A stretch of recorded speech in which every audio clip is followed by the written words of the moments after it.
Okay, so you're here with us on the deep dive because you really like to, get into the nitty-gritty of things, Yeah. right? You want to understand the deeper questions. That's right. And today we are talking about something that's, I think pretty close to all of us. Yeah. And that is the question of moral vegetarianism. Yeah. So this is something that, forget food fads, forget trends. This is something that gets at the heart of our values and how we live our lives. Absolutely. So we're going to be talking today about whether or not eating meat is something that is morally defensible or not. Right. And we're going to look at it from a philosophical perspective, really dive deep into the arguments for and against. Right. We're going to be talking about the morality of it. Yeah. And not so much just like, oh, I don't like meat or I don't want to eat meat. Right. We're talking about the actual... Right. We're not talking about health reasons or, just taste preferences or something like that. Right. Really the fundamental ethics of it. And so, lots of people have different reasons for not eating meat, right? Yeah. Maybe it's health reasons. Maybe they were raised that way. Maybe they just, don't like it. Sure. But we're really going to be zeroing in on this idea of moral vegetarianism. Yeah. Which is this idea that there's something inherently wrong with consuming meat. Right. And a lot of our sources, a really interesting point that came out was that most of the arguments are actually not about consuming meat per se. That's right. But more about how the meat is produced. Exactly. And I think that distinction is really important because Yeah. a lot of times people will say, oh, well, if you're morally opposed to eating meat, then why would you ever eat meat, period? Right. But the argument's really more about the system that brings that meat to our table. Yeah. So we're going to keep that in mind as we sort of go through this. We're gonna be focusing, primarily on like your typical Western, right, medium-sized land animals. Right. Your cows, your chickens, your pigs. We might touch on fish, insects a little bit. Right. We're not going to be talking about pets, right, or dolphins or whales or anything like that, or extreme survival situations where you have to eat whatever's available to you. Right. So we're going to kind of bracket those off for now. Right. But so we should acknowledge that there is, of course, an opposing viewpoint to moral vegetarianism. Right. And that would be moral omnivorism. Right. Which is just the view that it's okay to eat meat and other things. Right. And then we should also mention moral veganism, which is, it's a little bit more broad. The prohibition there is on any animal products, not just meat itself. Okay, so let's get into some of the moral questions around how this meat gets to our plates. Right. So I think one of the first things that jumps out is this system of industrial animal farming, where we have these large numbers of animals, high density, often raised indoors. Yeah, absolutely. What are some of the moral issues that kind of jump out from that?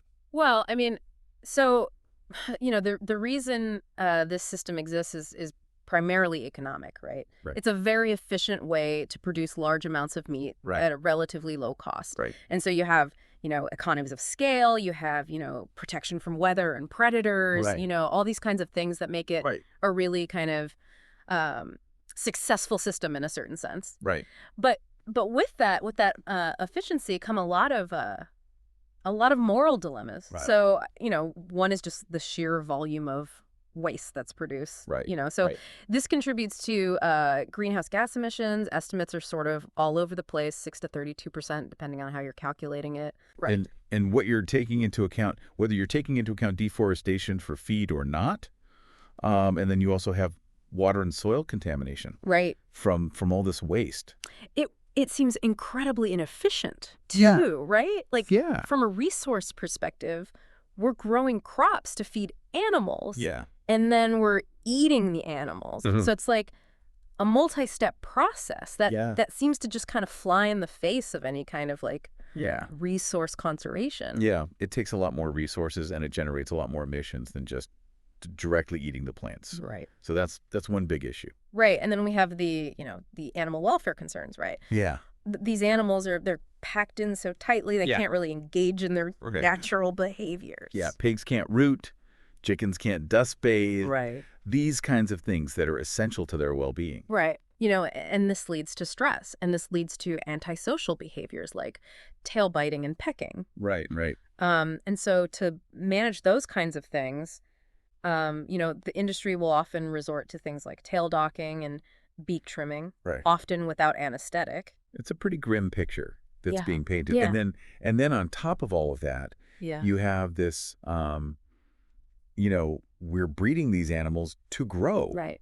at incredibly fast rates Yeah, unnaturally fast rates. on the least amount of resources. Yeah. And that in and of itself leads to a whole host of problems. Yeah, absolutely. I'm thinking of like, chickens whose bones can't support their body weight. Yeah, they're just in constant pain. Right. Basically. And then we send them off to be slaughtered in these huge slaughterhouses. Yeah, at a very young age. Right. And not to mention, what about the byproducts, the animals that aren't even useful in that sense. Yeah, like the millions of male chicks in the egg laying industry. Right. That are just killed shortly after hatching because they're not useful. Right. Right. So, it's this very fascinating system in the sense that it's very efficient at producing cheap meat in large quantities. Right. But, all of our sources are pretty clear that it's morally fraught. Yeah, and it's not just the animals, right? Yeah. There's human cost here as well. Absolutely, yeah. I mean, the workers in these slaughterhouses have extremely high rates of injury and death just because of the nature of the work, processing these large numbers of animals at high speed. Right. And also the labor practices in these industries are often very exploitative. Right. So you see a lot of classism, racism, sexism in terms of like, who gets which jobs and then how they're treated. Right. So it really is sort of all these ethical issues are interconnected. Right. So That's a pretty bleak look at industrial farming. Yeah. What about the alternatives? Yeah. Free range farming. Yeah. Does that kind of solve some of these problems? Well, so I mean, the idea with free range farming is that the animals are living more natural lives. Right. That they have some level of protection and health care. Right. And so it certainly seems more pleasant for the animals than industrial farming. Right. You think about David Fraser, the philosopher who talks about these 3 core tenets of animal well-being. Right. Feeling well, living natural lives, and functioning well. Right. And it seems like free range sort of addresses those things a little bit better. Right. And it seems to speak directly to the problems that we just talked about with industrial farming. Yeah. Right. Like the animals have more space. Yeah. They can engage in more of their natural behaviors.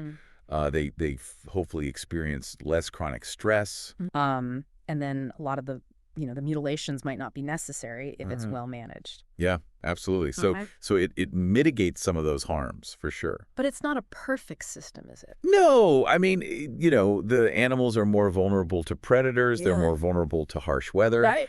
They might get some care, but maybe not as much as, you would get in a more intensive system. Right. And crucially, the end of life is often the same. Yeah. Right?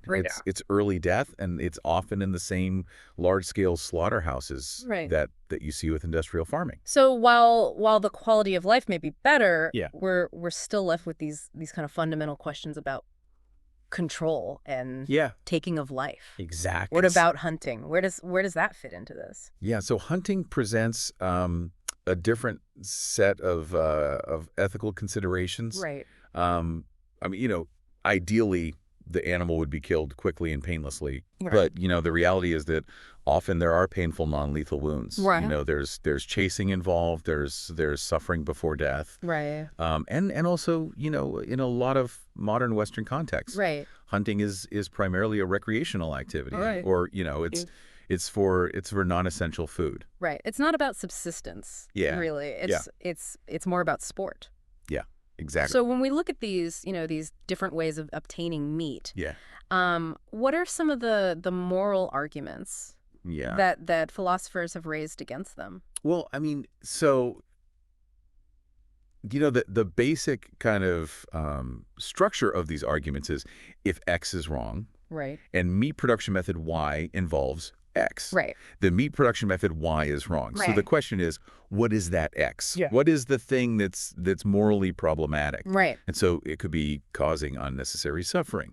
It could be killing sentient beings. It could be controlling animals for our own purposes. Right. Treating them as mere commodities. Right. It could even be the harms to the environment or to human communities that are involved in the process. Right. So like the X could be any number of those things. Exactly. Yeah. And then the Y is the method. Yeah. Right. Whether it's industrial farming, free-range farming, recreational hunting. Right. Okay. Yeah. So the sources kind of zero in on three main ones. Yeah. Suffering, taking of life, Yeah. and harming the environment. Exactly. So let's start with suffering. All right. So the basic argument here is that causing pain to animals for non-essential food production, right, when there are readily available alternatives, is morally wrong. Exactly. And so given that industrial animal farming does cause a lot of pain to animals, and it's for non-essential food production, and there are alternatives. Right. The argument is that that system is wrong. And I think it's important to emphasize that, readily available alternatives piece. Because, obviously there are situations where causing temporary pain might be justified. Right. Like if you're giving an animal medical care or something, there's a greater good at stake. Right. But when we're talking about, food that we have other options for, right, then it seems like that justification goes away. Yeah, and it's important to note that the suffering of animals in industrial farms is not really contested. I mean, even people within the industry acknowledge that there's unavoidable pain, often without anesthetics that's involved in these practices. And it's not just physical pain either. It's also there's psychological suffering. Psychological pain as well. Yeah. I mean, these animals are confined. They're deprived of natural behaviors that are essential for their well-being. We're breeding them to grow at these unnaturally fast rates, which leads to chronic pain. So it's really a lot of suffering that's going on. Right. In this argument, it can be extended to free-range systems. As well. Maybe not to the same extent. Yeah, I mean, there's still stress during transport. There's still slaughter. Right. And hunting. There's the possibility of non-lethal wounds and things like that. Right. So, but there are people that would push back on this whole idea of animal suffering being morally relevant, right? Yeah, absolutely. I mean, there are some philosophers who say that animals just don't have the kind of moral status that would make their suffering inherently wrong. Right. They might say that they lack the cognitive capacities or the forms of consciousness necessary for their suffering to have the same moral weight as human suffering. But, these views often have trouble explaining, like, why would it be wrong to cause gratuitous harm to a pet? Right. And also, what about humans who have cognitive abilities that are comparable to some animals? Right. Are they not deserving of moral status? Right. There's a consistency issue there. Exactly. Yeah. So let's move on to the second one, the taking of life. Okay. What's the argument against that? So the argument is that taking the life of an animal for non-essential food, when there are alternatives, is morally wrong. Right. So most animal farming and all recreational hunting involve killing animals. Right. And it's for non-essential food. Right. And there are alternatives. So the conclusion is that those practices are wrong. So the second part of that is not really debated. Right. But it's really that first part. Yeah. That's really where the meat of the argument is, so to speak. Exactly. And our sources point to several different justifications for that. Yeah. It might violate a right to life that the animals have. It deprives them of a future good. Yeah. It's a sign of disrespect. Yeah. You're treating them as a means to an end. Yeah. But of course, there are counter arguments to this as well. Yeah. I mean, some people would say that animals just don't have the kind of sophisticated mental life that would make killing them a profound harm in the same way that it is for humans. Right. They don't have self-awareness. They don't have long-term goals. They don't have a sense of their own future. Right. So, maybe killing them isn't really depriving them of anything. Right. So there's this kind of arbitrary line being drawn Yeah. between humans and animals Yeah. that needs to be Yeah. fleshed out a little bit. Yeah, yeah. And then there's this idea of a social contract. Yeah, right. The idea is that, by providing domesticated animals with food and shelter and protection, Right. we're entering into this kind of implicit agreement with them where they get to live a relatively good life, Right. albeit a shorter one, Right. in exchange for eventually being killed for food. Right. Right. And then a related idea is the replaceability argument. Right. So the idea here is that, it's okay to kill one group of farm animals as long as they're replaced by another group. Okay. They'll also experience a good life. Right. So the overall level of well-being is maintained, Right. even if individual lives are finite. Right. Right. But again, Right. these arguments face the same kind of challenge as the suffering argument, which is why wouldn't they apply to humans? Right. We wouldn't say it's okay to raise humans for organ harvesting, Right. even if they would otherwise not exist, Yeah. or to just replace them with other happy individuals. So again, there's this kind of line drawing that's a little yeah, fuzzy. yeah, it's slippery slope. Right. Yeah. Okay, so let's move on to the third one, harming the environment. Okay.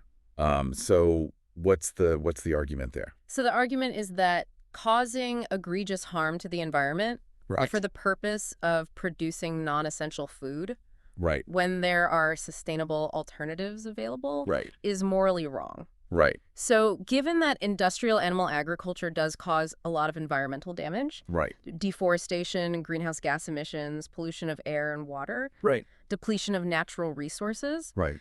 the argument is that industrial farming is wrong. So the extent of the harm to the environment Yeah. is not really disputed. Right. But then there's this underlying philosophical question, like, why is environmental harm wrong? Yeah, exactly. Like, is it only wrong because it ultimately impacts sentient beings, like, future generations of humans or animals? Right. Or is there something inherently wrong with harming the environment itself? Yeah, is there some kind of intrinsic value to the environment Right. that makes it wrong to harm it even if it doesn't affect sentient beings? Right. So that's a big philosophical question. Right. And then, there's this whole debate about Yeah. whether these environmental harms are inherent to industrial farming, Right. or whether we could potentially mitigate them through technology or practices. Right, yeah. And then, how much does this apply to free-range farming? Yeah. Is free-range farming still causing significant environmental damage? Right, yeah. And then there's even this somewhat controversial argument that the system of animal agriculture, Yeah. even though it has these harms, Yeah. might actually be part of a larger ecological balance Right. that ultimately benefits sentient life. Yeah, that's a tough one to swallow, but it's out there. It's an interesting argument. Yeah. So, okay, so we've looked at these different, Yeah. ways of producing meat and the moral arguments against them. Yeah. But the focus has really been on the production, right? Yeah. What about consumption?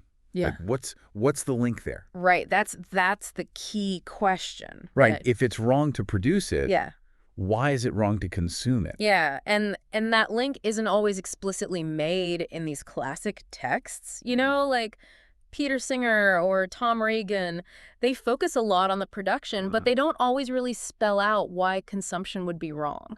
Right. Okay, so how are philosophers trying to bridge that gap? Well, so there are a few different approaches. Correct. One is called productivist ideas. Okay. So the idea here is that if consuming a product, P, Right. produces or is expected to produce, Right.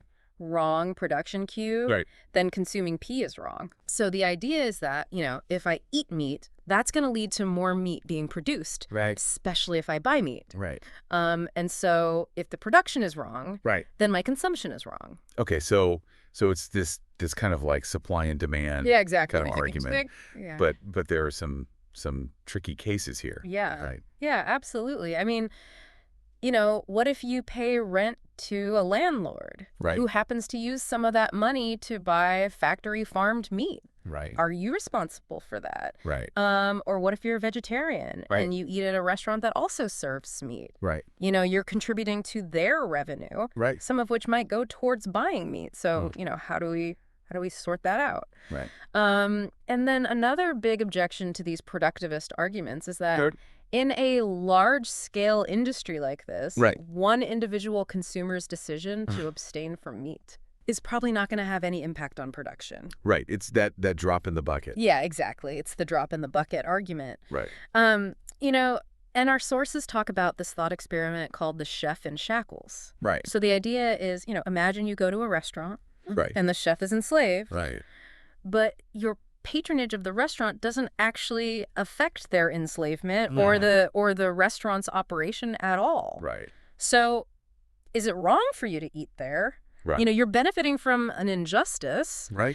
but you're not causing it to continue. Right. So that's a tricky one for these productivist views. Okay, so what are some of the other ways Yeah. of bridging that gap? Well, another approach is called extractivist ideas. Okay. So the idea here is that if consuming a product P benefits you Right. from the wrong production of P, Right. then consuming P is wrong. Right. So in the case of meat, the argument is that by eating meat, you're benefiting from the wrongful raising and killing of animals. Right. So even if you're not causing more meat to be produced, Right. you're still benefiting from the wrong that's already been done. Right. So this view does a better job of handling the chef in shackles case. Right.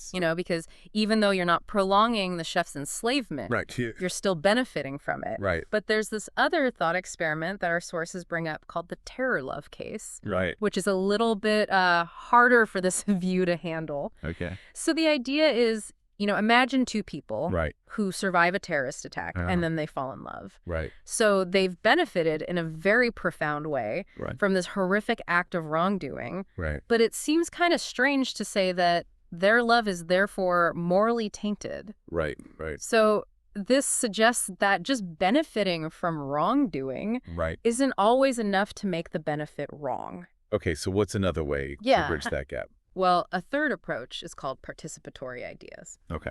So the idea here is that if consuming a product, P, participates in the wrong production of P, Right. then consuming P is wrong. Right. So the idea is that by eating and buying meat, Right. you're participating in the system of meat production. Right. So this view has a couple of advantages. It Yeah. covers both buying and eating. Right. It explains the chef in shackles case Why? because you are participating in the exploitative situation, Right. even though you're not causing it to continue. Right. And it doesn't imply that things like paying rent, host speaker,